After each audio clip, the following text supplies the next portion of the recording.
நான் மேலே மாட்டி விட்டுருங்க. ஒரு காரியத்தை நினைச்சோம்னா நினைச்ச உடனே செஞ்சு முடிக்கணும், இல்லைன்னா அது உறுத்திக்கிட்டே இருக்கும். அப்படி பார்த்தா ஆரம்பத்துல இருந்து ஒருத்தரோட தான் வாழ்ந்துட்டு இருக்கோம், இல்லைன்னு சொல்லுவீங்களா? ஏன் முறைக்கிறீங்க? இந்த கல்யாணத்தை எப்படியாவது நிறுத்திடுவேன்னு அன்னைக்கு வீர சபதெல்லாம் போட்டீங்க. இங்க வந்து பார்த்தா மாடியில ஹாயா காத்து வாங்கிட்டு இருக்கீங்க. கீழே பாத்தீங்களே கண்ணனை, எல்லா வேலையும் இழுத்து போட்டு செஞ்சுக்கிட்டு இருக்கான். கல்யாணத்தை நிறுத்துறேன்னு சொல்லிட்டு நாம சும்மா நின்றுட்டு இருக்கோம்.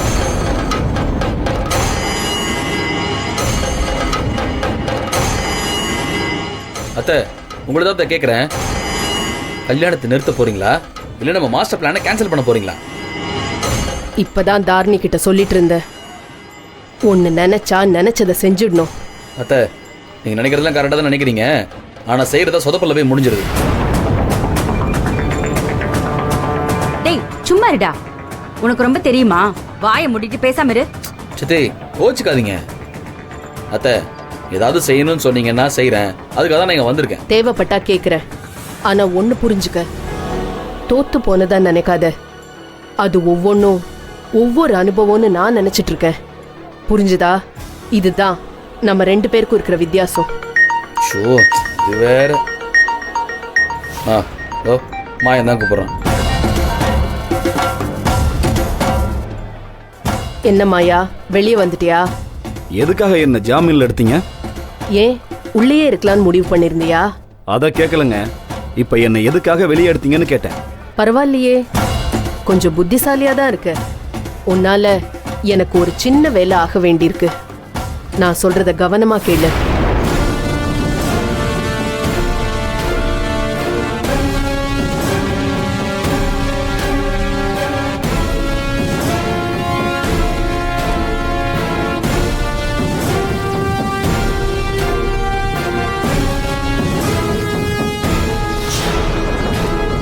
நான் சொன்னது புரிஞ்சுதா? காரியத்தை கச்சிதமா முடிச்சிடணும், இந்த தடவை சொதப்பிடக்கூடாது. என்ன? செஞ்சிடலாம் மேடம். அத்தை, என்ன சொல்றான் அந்த மாயன்?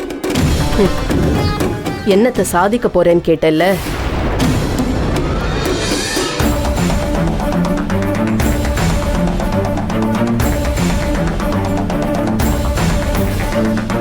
இன்னும் கொஞ்ச நேரத்துல என்னோட சாதனை என்னன்னு தெரியும்.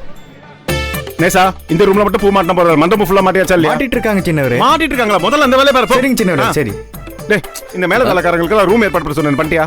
அதெல்லாம் பாத்துக்கலாம். பாத்துக்கலாம் கிடையாது, ஏற்பாடு பண்ணியாச்சா இல்லையா? ஏற்பாடு பண்ணிடுறேன்ப்பா. காலைல 5 மணிக்கு உங்களுக்கு நேரத்தோட இருக்கணும், புரியுதா? சரி. டேய் நில்லு, சமையல்காரங்க தேவையான சாமான்லாம் வந்து எல்லாம் வந்துருச்சு சின்னவரே, இன்னும் தேங்காய் மூட்டை மட்டும் தான் வரல. எங்க இறக்கி வைக்கணும் மட்டும் சொல்லுங்க. இறக்கி வைக்கிறது அப்புறம் பார்க்கலாம், முதல்ல தேங்காய் தான் முக்கியம். போன் போட்டு அது எப்போ வரும் கேளு. சரி சின்னவரே. மாமா, சின்னவரே, இங்க என்ன பண்ணிட்டு இருக்க? இங்க என்ன பண்ணிட்டு இருக்கேன்னா கல்யாண வேலை பார்த்துட்டு இருக்க. பார்த்தா தெரியல, கல்யாண வேலை ஏகப்பட்ட வேலை கொட்டி கிடக்கும். அதெல்லாம் அப்புறம் பாத்துக்கலாம், நீ வா. எங்க வான்னு சொல்றேன்ல. இரு சொல்லுங்க, அம்மட்டு வேலை கொட்டி கிடக்குது. ஒரு சின்ன பிட்டு பிசானா கூட எல்லாமே சிக்கலாயிடும். ஆமா சொல்லிட்டேன். என்ன மாமா, அதெல்லாம் ஒண்ணும் சிக்கல் ஆகாது. அப்படியே சமைக்க முடியாம போனாலும் அரிசி உப்புமா சமைச்சு போட்டு சமாளிச்சுக்கலாம். நாளைக்கு டிஃபன் தானே மாமா. ஹேய், அப்புறம் ஊரே நம்மள பார்த்து உப்புமா குடுமோன்னு காரி துப்போ. அதெல்லாம் ஒண்ணு வேணாம், ஒரு 5 நிமிஷம் டைம் கூட எல்லா வேலையும் முடிச்சுட்டு வந்துடுறேன், புரியுதா? டேய், அதெல்லாம் முடியாது மாமா, இப்ப நீ என் கூட வந்தே தேரணும். சின்னவரே, அதான் நாங்க இருக்கோம்ல சின்னவரே. போயிட்டு வாங்க சின்னவரே. பொண்டாடி சொன்னா மறு பேச்சு பேசக்கூடாது சின்னவரே, போங்க. நல்லா சொல்லு மணி, நான் என்ன சொன்னாலும் இவர் இப்படிதான் கேட்கவே மாட்டாரு. பாத்தீங்களா அண்ணி எவ்வளவு வருத்தப்படுறாங்கன்னு. ஏய், சும்மாவே வாடுவா, நீ கால்ல வர சலங்க கட்டி விடுறியா? முதல்ல நீ போய் வேலைய பாரு. தேங்காய் நச்சு பாரு. போ, போ. சரி சின்னவரே. மாமா, வா.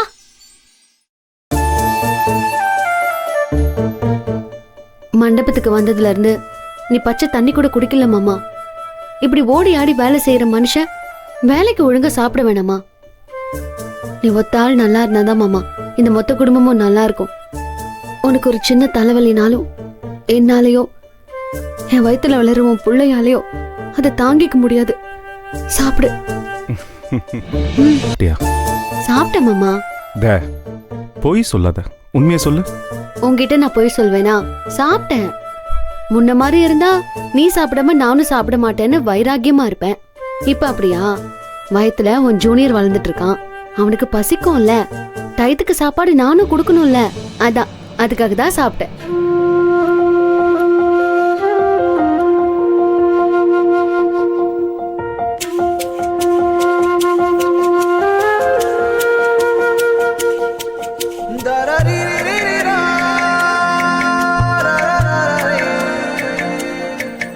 என்னாச்சு மாமா? இல்ல, இது மட்டும் கொஞ்சம் முன்னாடியே நடந்திருந்தா இவ்வளோ பிரச்சனை வந்திருக்காதுல்ல. பிரச்சனையா? என்ன பிரச்சனை? யாருக்கு பிரச்சனை? இல்ல பிரச்சனைனா நான் அப்படி சொல்ல. வேற எப்படி சொன்ன? இல்ல உனக்கு குழந்தையே பிறக்காதுன்னு டாக்டருங்களாம் சொல்லிட்டாங்கங்கிறதுனால தானே நம்ம ரேவதிக்கு பணத்தை கொடுத்து வாடகை தயாரிக்க கேட்டுக்கிட்டோம். கடைசியா அதுவும் கெட்டு போய் அவஸ்தைப்பட வேண்டியதாயிருச்சு. அதை சொன்னேன். ஏன் மாமா இப்படி பேசுற? எல்லாருக்கும் ஏதோ ஒரு கஷ்டம் வரதான் செய்யும். நமக்கு வந்த கஷ்டம் இப்படி வந்துச்சுன்னு நினைச்சுக்க. ஆனா இப்ப அதெல்லாம் தான் முடிஞ்சிருச்சே. இனிமே கவலைப்படுறதுக்கு எதுவும் இல்ல. அப்படியா நினைக்கிற? நிச்சயமா நான் அப்படிதான் நினைக்கிறேன். வாழ்க்கையில இனிமே நமக்கு சந்தோஷம் மட்டும்தான் மாமா. பாரு, நீ ஏன் மாப்பிள்ளை பார்த்து முத்துவுக்கு கல்யாணம் ஏற்பாடு பண்ணிருக்க. பொழுது விடிஞ்சா முத்துவுக்கு கல்யாணம். அவளும் வாழ்க்கையில செட்டில் ஆயிடுவா.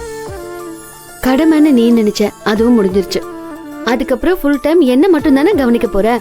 இதை விட வேற என்ன சந்தோஷம் வேணும் எனக்கு? மையல் காதலாய் மாறிய புள்ளி என்றோ மனம் கேட்குதே.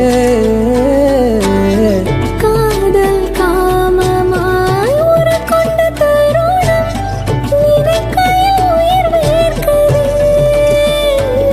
உடல் மேல் பூக்கும் நீரோடு நீராட்டியே சில தம் செய்தார்.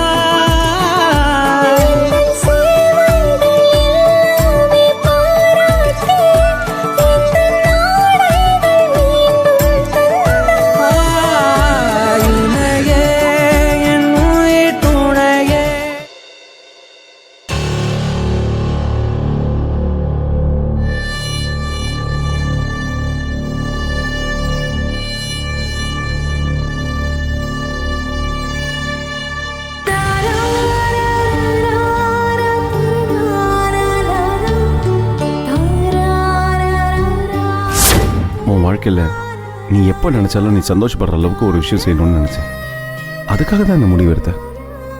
எப்படி யோசிச்சிருக்கான் பாருமா. கண்ணு செஞ்சிருக்கிறது கரெக்ட் தாம்மா.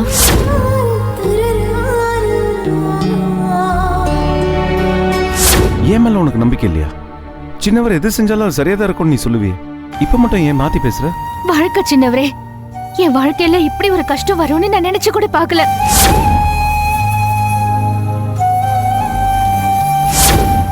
இந்த ஊர் நம்ம 2 பேரும் தப்பா பேசுற விஷயம் மட்டும் சவுண்டு காதுக்கு போச்சுன்னு வைய, அவ உசிரையை விட்டுருவாங்க.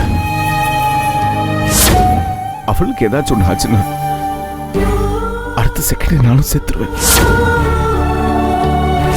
எப்படியோ தொட்டு தொட்டு நம்ம 3 பேரோட வாழ்க்கையும் ஒரே கைத்துல கோத்த மாலையாட்டம் அமைஞ்சு போச்சு. நீ நல்லா இருந்தாதான் என் சவுண்ட் நல்லா இருப்பா. என் சவுண்டு நல்லா இருந்தா மட்டும்தான் நான் நல்லா இருப்பேன்.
நான் தப்புதான் பண்றேன், நல்லா தெரியுது.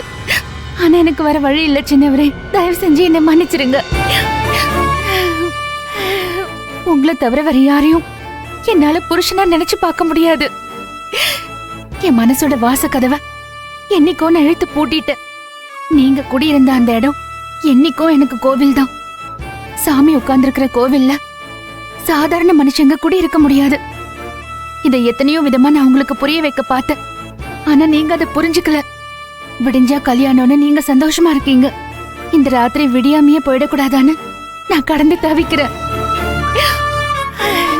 ஆனா எப்படியும் விடிஞ்சிடும். அது வரைக்கும் தான் எனக்கு அவகாசம். அதுக்குள்ள நான் ஏதாவது செய்யலனா அது எனக்கு நானே துரோகம் பண்ணிக்கிற மாதிரி. மன்னிச்சிடுங்க, எனக்கு வர வழி தெரியல.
எனக்கு இது வேண்டாம்.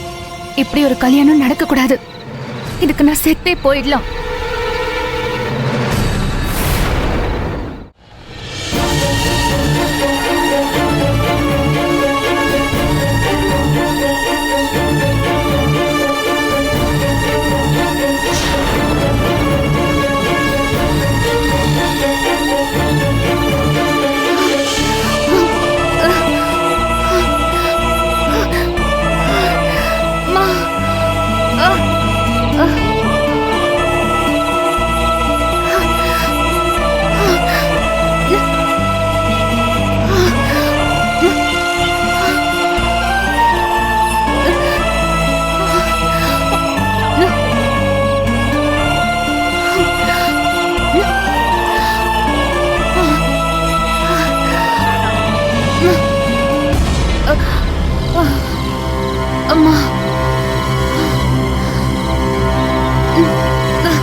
அம்மா, மாசமா இருக்கிற பொண்ணு இப்படி மூச்சு வாங்க நடக்கலாமா? முதல்ல இத குடி. அம்மா குடி முத்து. பாரு எப்படி மேல் மூச்சு கீழ் மூச்சு வாங்குதுன்னு.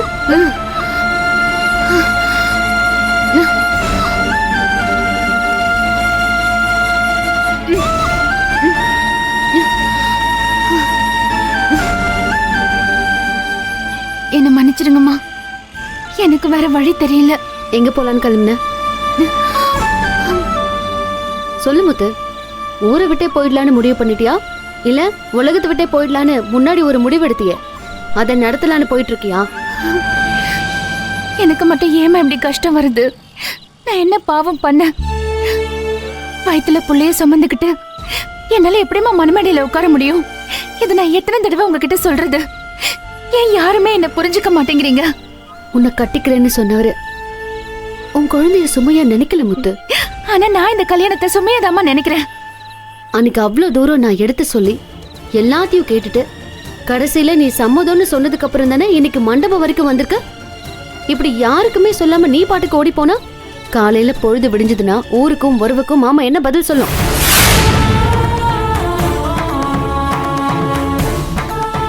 என்னால உன் பிரச்சனையை புரிஞ்சுக்க முடியுது முத்து.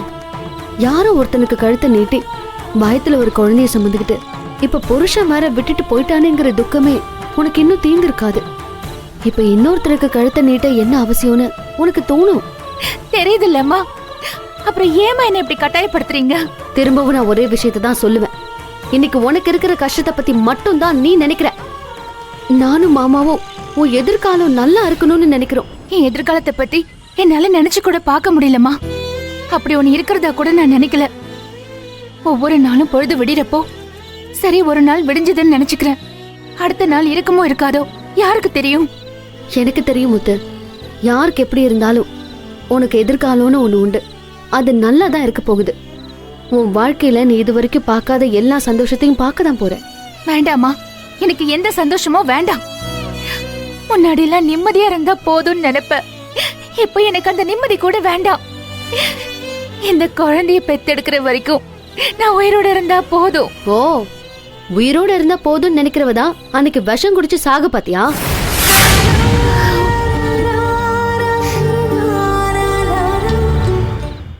முத்து, உன்னை குத்தி காட்டுறேன்னு நினைக்காத. ஏன் கூட பிறந்த 2 அக்காங்களை விட உன் மேல நான் அதிகமா பாசம் வச்சிருக்கேன். என்ன காரணம் தெரியுமா? எனக்கே சரியா சொல்ல தெரியல முத்து. என் உசர்ல ஒரு பாதியை புடுங்கி உனக்குள்ள யாரோ புதைச்சு வச்சிருக்கிற மாதிரி எனக்குள்ள ஒரு நினைப்பு.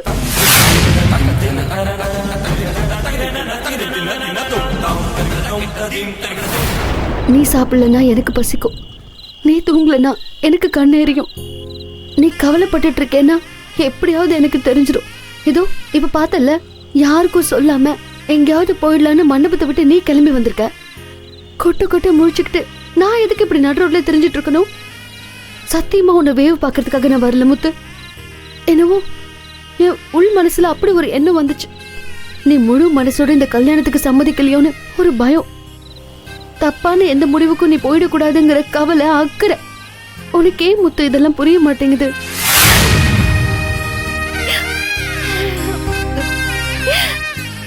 ஒரு குழந்தைய பெத்துக்கிறது பெரிய விஷயம் இல்ல முத்து. காலம் பூரா அதை நல்லபடியா எப்படி வளர்க்க போறோங்கிறதுல தான் சவாலே இருக்கு.